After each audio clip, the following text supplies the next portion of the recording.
우리 시대 민족문학의 대표적인 작가라 할 수 있는 소설가 현기영 선생님이 계십니다. 그분이 나이가 들면서 깨닫게 된 자신의 이야기를 산문 형식으로 쓰셨는데요, 그 책 제목이 소설가는 늙지 않는다는 책입니다. 그 책을 통해서 작가는 인생의 후반전에 찾아온 황혼을 이렇게 표현합니다. 노년은 도둑처럼 슬그머니 찾아온다. 인생사에서 이렇게 뜻밖인 일은 없다. 그래요. 여러분, 노년을 뜻밖이다 이렇게 표현했는데 왜 노년이 뜻밖일까요? 그분은 늙어가면서 느끼는 자신의 모습을 정말 솔직하게 표현해요. 사람들은 나이가 들면서 지혜로워진다라고 말하는데, 그런데 살아보니까 그렇지 않더라는 거예요. 일단 육체적으로 한번 보세요. 자신의 얘기예요. 흔들리던 이빨이 2개나 빠지고요, 눈시울도 입꼬리도 아래로 처졌어요. 그러니까 가만히 있어도 우울하게 보입니다. 무뚝뚝한 표정이 되었어요. 기력이 약해지니까 삶이 무기력해집니다. 죽음에 한 발짝 더 다가서게 되니까요, 두려움이 엄습하는 거예요. 젊은 시절, 전에는 한 번도 생각해 본 적이 없습니다. 마음은 어떻습니까? 살 만큼 살았으니까 넉넉하고 따뜻하면 좋겠는데 그렇지 않더라는 거예요. 탐욕은 점점 더 커지고요, 노련해져요. 탐욕은 내 안에서 점점 커지는데 사실은 안 그런 척 하는 거예요. 부끄러움을 모르고요, 대접만 받으려고 해요. 젊은 날의 상처는 더욱 예민한 칩으로 남아서 나와 다른 것을 용납하지를 못해요. 연륜을 무기 삼아 목청을 높이고요, 권위를 지키려고 옹졸하고 편협해져요. 살아보니까 노년은 정말 추하고 고독하다며 슬그머니 찾아온 노년을 아프게 고백해. 저도 제가 어른들을 교회 안에서 섬겨보니까요, 그렇게 오래 사셨는데 70년, 80년을 사셨는데 그러면 인생을 살아봤으니까 이해하고 양보할 것 같은데 그렇지 않아요. 새벽 기도에 차를 타고 오는데 에어컨 옆에 서로 앉으려고 싸우고요, 자기 자리라고 고집해요. 분명히 입구에 앉으면 불편한데, 그런데 안으로 들어가면 좋겠는데 그 불편한 입구에 앉아가지고 안 들어가요. 이게 노년인 거죠. 그러면서 그는 이런 자신을 발견하고 나서 새롭게 찾은 기쁨이 있다고 말합니다. 그것은 포기하는 즐거움인데요, 자녀의 문제는 자녀에게 맡기는 거예요. 나와 다른 것은 다른 대로 그냥 두고요, 아둥바둥 매달리지 않는 거예요. 젊은 날 그냥 지나쳤던 꽃나무들을 자세히 앉아서 쳐다보고요, 사람의 말이 아니라 그의 마음을 읽는 거예요. 그의 감정을 느끼는 거예요. 내 감정이나 생각이 아니라 그 사람에게 필요한 말들을 해주는 거예요. 그랬더니 조금씩 자유함을 맛보게 되었고요, 더 큰 자유를 꿈꿀 수 있게 되었다는 거예요. 제가 이 책을 읽으면서 느끼는 것은요, 인생은 어느 시기든지 흔들릴 수밖에 없다는 거예요. 왜요? 모두가 초행이기 때문이에요. 어린 시절, 청소년 시절, 청년 시절, 그리고 장년 시절, 노년 시절, 어느 시기든지 2번 살아보는 사람은 없어요. 다 처음 사는 거예요. 낯선 거예요. 살아본 적이 없기 때문에 당황스러운 거예요. 그러니까 삶은 온통 흔들릴 수밖에 없는 거죠. 중요한 것은요, 그때 우리가 어떻게 반응하느냐에 따라서 삶은 달라져요.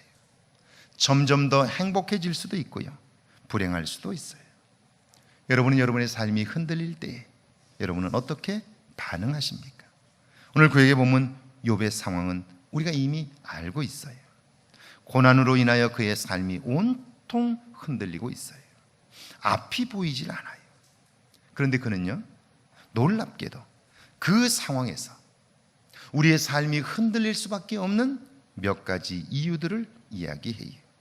이것들이 인생 전체를 흔드는 근본적인 것들인데요. 욥기 3장 20절을 한번 읽어볼까요? 3장 20절입니다. 함께 읽습니다.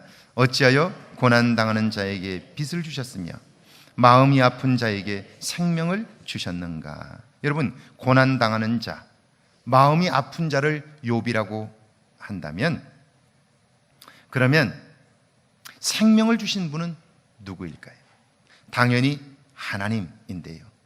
학자들은 이것을 신적 수동태라고 불러요. 무슨 말이냐면, 우리가 생명을 얻은 것, 우리가 살아가게 된 것, 그것은 우리의 힘이나 능력으로 된 것이 아니라는 거예요. 오직 하나님의 능력과 뜻대로만 이루어진 거예요. 그런데 하나님의 뜻대로 되어진 이것이 인생을 사는 사람들에게 운명 같은 짐이 되고 그것이 삶을 통째로 흔든다 하는 거예요. 조금 어려울 수 있는데 이런 거예요. 어릴 적 여러분은 혹시 친구의 집이나 부모님이 지금 내 집보다 내 부모님보다 더 좋아 보인 적이 없으신가요? 당연히 있을 거예요. 그렇지 않은 사람은 한 사람도 없어요. 저도 초등학교 때 선생님과 함께 친구 집을 방문한 적이 있습니다. 서울에서 전학 온 친구였는데요, 그 집에 갔더니 자기 방이 있는 거예요. 저희는 한 방에서 다 식구들이 다 살았는데, 그런데 그 친구는 자기 방이 따로 있어요. 그리고 그 방에 들어가 보니까 책상이 있어요. 책상이. 저희는 그냥 밥상으로도 쓰고 거기서 책 공부도 하고 그랬는데 자기 책상이 있어요. 그리고 백색 전화 아시죠? 백색 전화 기억하세요? 개인 전화였어요. 그 집에 백색 전화가 있는 거예요. 그래서 돌아오면서 정말 부러웠고요, 나도 저런 집에서 한번 태어났으면 얼마나 좋았을까 하는 생각을 했습니다. 다시 말하면 사람은 태어나 살면서 누구나 결핍을 느껴요. 부족함을 경험해요. 그때마다 나를 이렇게 태어나게 하신 분, 그분을 원망해요. 내가 선택한 것이 아니기 때문에 책임을 하나님께 돌리는 거죠. 그런데 여러분, 만약 우리가 부모님을 선택할 수 있었다면 그러면 달라질까요? 그렇지 않아요.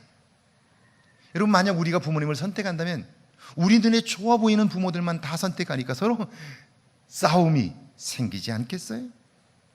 더 엄청난 문제만 생겨요. 그뿐 아니라 사람 자체가 완전하지 못한데, 여러분, 그런다고 해서 내가 선택한 것이 늘 좋을 수 있겠어요?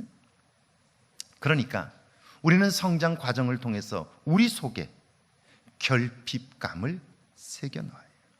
나는 부족하다, 나는 복이 없다, 나는 부모도 잘못 만났다, 이런 결핍감을 새기게 되는데요, 그 결핍감은 곧 하나님에 대한 원망으로 남게 되는 것이죠. 일이 잘 되는 것 같을 때에는 문제가 없어요. 그런데 내 뜻대로 되지 않거나 어려움을 만나면 이것이 어김없이 작동을 해요. 그래서 내 삶을 온통 흔들어 놓는 거예요. 힘들어하는 욥에게 부인이 말하죠. 하나님을 욕하고 죽으라고. 이전에 잘 될 때는 그런 이야기 하지 않았어요. 다 하나님의 은혜라고 말했어요. 그런데 내 뜻대로 되지 않을 때 욥의 부인은 그 즉시 이야기하죠. 하나님을 욕하고 죽으라고. 하나님이 계시다면 어떻게 우리에게 이런 일이 있느냐고 하나님을 원망하게 되는 거예요. 이것이 생애 동안 우리의 삶을 흔들어 놓게 되는데요, 그게 내적 결핍감이라는 거예요. 두 번째는 어찌하여 고난당하는 자에게 빛을 주셨으며, 살면서 겪는 어려운 문제들이 참 많은데요, 내게는 그걸 해결할 만한 능력이 없다는 거예요. 지난 6월 7일 청담동 거리에서 끔찍한 폭행 사건이 발생했습니다. 소위 궁중 족발집 사건인데요. 세입자와 건물주 사이에 분쟁이 생겼어요. 그래서 그 갈등을 겪다가 세입자가 건물주를 망치로 폭행한 사건입니다. 내용은 이렇습니다. 종로구 서초는 원래 낙후된 지역이었는데요. 세입자는 그곳에서 건물을 임대해서 족발집을 운영했어요. 그것이 서울의 옛 모습을 간직하고 있기 때문에 사람들이 그곳으로 찾아오기 시작하니까요. 상권이 살아나기 시작했어요. 세입자는 자기 돈 몇 천만 원을 들여서 그 가게를 리모델링을 했고요. 이제 막 돈을 벌기 시작한 거예요. 그런데 임대 기간이 끝났고 주인이 바뀌었어요. 새로운 주인은 자기가 그 건물을 산 가격이 있으니까 임대료를 올려달라고 그렇게 요구했어요. 매월 297만 원을 내던 월세를 1200만 원 내라는 거예요. 세입자는 그렇게 못한다고 버티고요. 주인은 그럼 나가라고 해서 재판에서 이겼습니다. 여러분, 어느 쪽이 옳은가요? 법적으로는 건물주가 옳아요. 5년 이상이 되면 세입자는 주인이 원하는 대로 해야 돼요. 그런데 세입자 입장에서는 가게를 살리느라 밤잠 자지 못하고 고생했어요. 자기 돈도 투자했어요.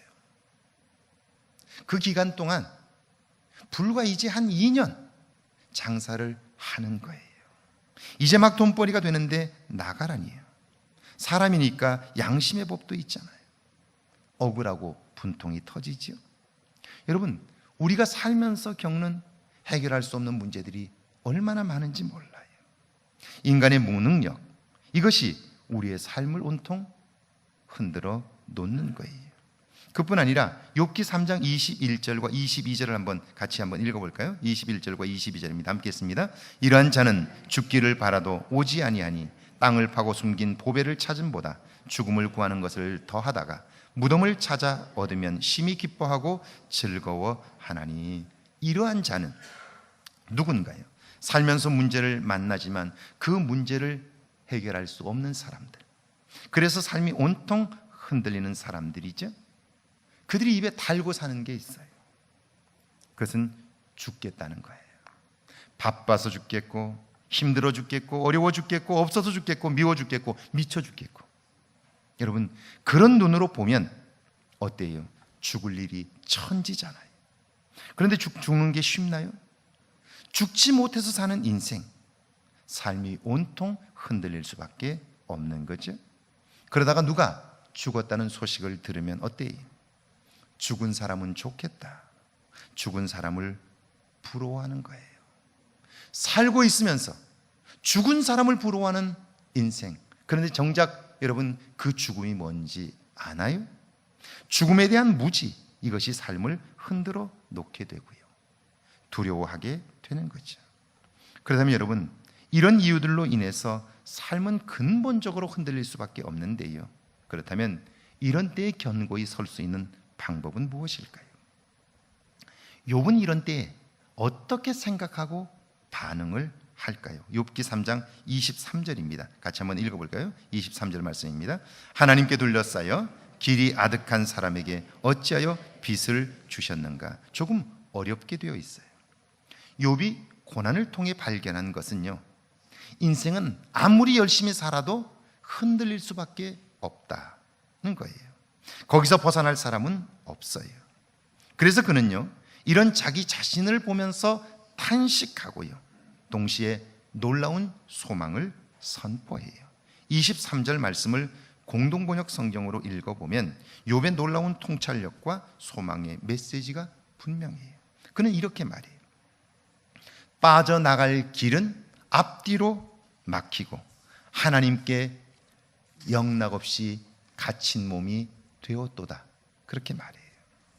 빠져나갈 길은 앞뒤로 막히고. 보세요. 우리가 열심히 살아봐서 알아요. 그런데도 불구하고 우리의 삶은 풀려가는 게 아니라 계속해서 흔들리잖아요. 왜요? 내적인 결핍감, 우리의 무능력, 그리고 죽음에 대한 무지, 이것은 우리가 노력한다고 해결되는 게 아니에요. 지난번 우리 이유렵 집사님 병원에 제가 신방을 갔을 때 이야기를 여러분 들려드렸는데 기억하시죠? 이유렵 집사님은 60년을 넘게 살았지만 처음으로 병원에 입원했어요. 그런데 병원에 입원해서 허리에 통증이 생기자 걸을 수 없고 일어나 앉을 수도 없는 거예요. 그리고 통증이 심한 거예요. 그러니까 그 침대에 누워서 휠체어를 타는 사람이 그렇게 부러운 거예요. 저 휠체어 한 번만 앉아봤으면 좋겠다. 그게 소원인 거예요. 병원에 들어오기 전까지는 어땠는데요? 마음껏 걷고 다녔어요. 그런데 그때는 전혀 몰랐어요. 그런데 아프고 보니까 걷는 게 그렇게 감사한 거예요. 그걸 미리 알았다면 어땠을까요? 삶에 기쁨이 넘쳤을 거예요. 오늘 이 자리에 앉아 예배 드릴 수 있는 것만으로도 여러분은 기뻐하고 감사할 수 있어요. 근데 여전히 불만스럽잖아요. 근데 아파 누워보면 지금 앉아 있는 것이 얼마나 감사한지 몰라요. 숨을 쉬는 것이 얼마나 감사한지 몰라요. 그런데 그걸 또다시 잊어버리는 것 아니에요? 그렇습니다. 우리가 노력한다고 해서 이 인생의 흔들림, 여기서 벗어날 수 있는 건 아니에요. 그런데 욥은요, 그런 인간의 한계를 보면서 동시에 그 한계가 바로 하나님의 울타리라고 말해요. 그러니까 거기에 갇혀 있다는 말은 하나님이 보호하신다는 말이고요, 더 이상 사탄이 함부로 할 수 없다는 거예요. 쉽게 말하면 인생은 흔들릴 수 있지만 뿌리째 뽑히도록 하나님이 두시지는 않는다 하는 거예요. 이런 겁니다. 1934년 경기도 화성에서 소장농의 아들로 태어난 한 소년. 어릴 적 먹을 것이 없어서 늘 줄인 배를 물로 채웠습니다.